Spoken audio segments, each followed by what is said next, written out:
Good evening. The United States is now 6 days into a partial government shutdown, triggered by Congress's failure to pass funding bills by the October 1st deadline, the start of the new fiscal year. Essential services like national security and air traffic control continue, but hundreds of thousands of federal employees are furloughed, facing uncertainty about their next paycheck.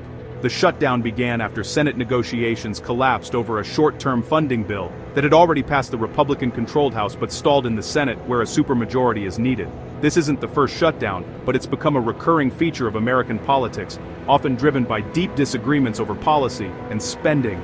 This time, the fight centers on healthcare policy and executive spending powers.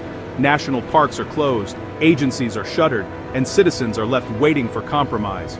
The White House, Republicans, and Democrats are all blaming each other, while behind-the-scenes talks have stalled. The conversation is shifting from temporary furloughs to the threat of mass layoffs, a sign of just how entrenched both sides have become. The stakes are rising and the pressure is mounting on all sides. For now, the government remains in paralysis, with no end in sight. The nation watches as leaders remain locked in a high-stakes standoff. Federal workers and their families are left in limbo. The question remains, who will blink first?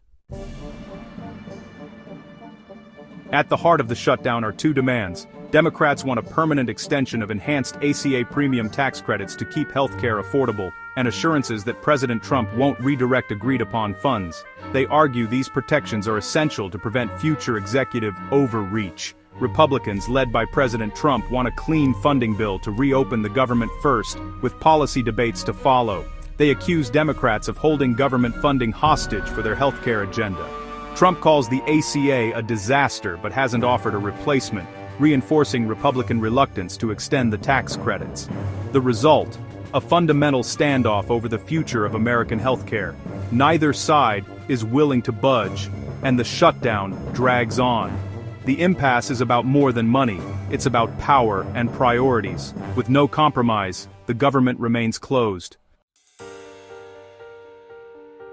Over the weekend, President Trump escalated the crisis by threatening mass layoffs of federal workers if talks remain stalled. The White House says layoffs could begin if negotiations go nowhere, turning temporary furloughs into permanent job losses for thousands. This move is seen as a pressure tactic, but it's drawn fierce criticism from unions and Democrats, who call it cruel and unnecessary. In past shutdowns, furloughed workers expected back pay. Now, their jobs are at risk.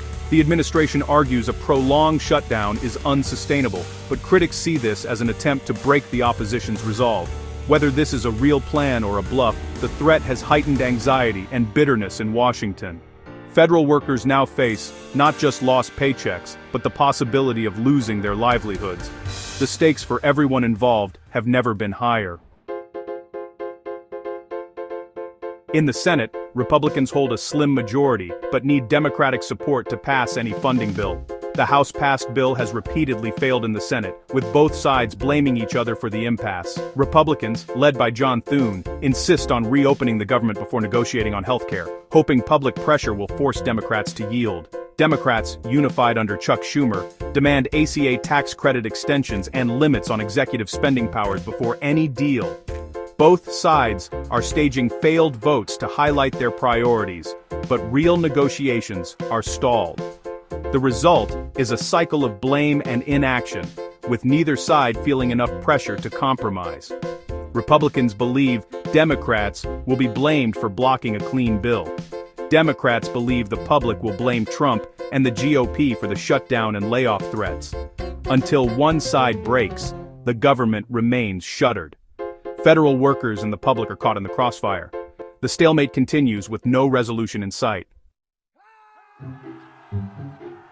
This shutdown isn't just political theater, it's hurting real people. Hundreds of thousands of federal workers are missing paychecks, facing mounting bills and uncertainty. Park rangers, scientists, and staff across the country are affected, not just bureaucrats in Washington. National parks and museums are closed, hurting local economies and disappointing families. Agencies that process loans, passports, and research are barely functioning, causing delays nationwide. The Senate is set to vote again, but neither party expects a breakthrough. The key to ending the shutdown lies with the president and congressional leaders sitting down to compromise. Until then, the government's reliability and public trust are eroding. The threat of layoffs looms, and the pressure on leaders is growing. For federal workers and all Americans, a resolution can't come soon enough. The country waits for its leaders to act.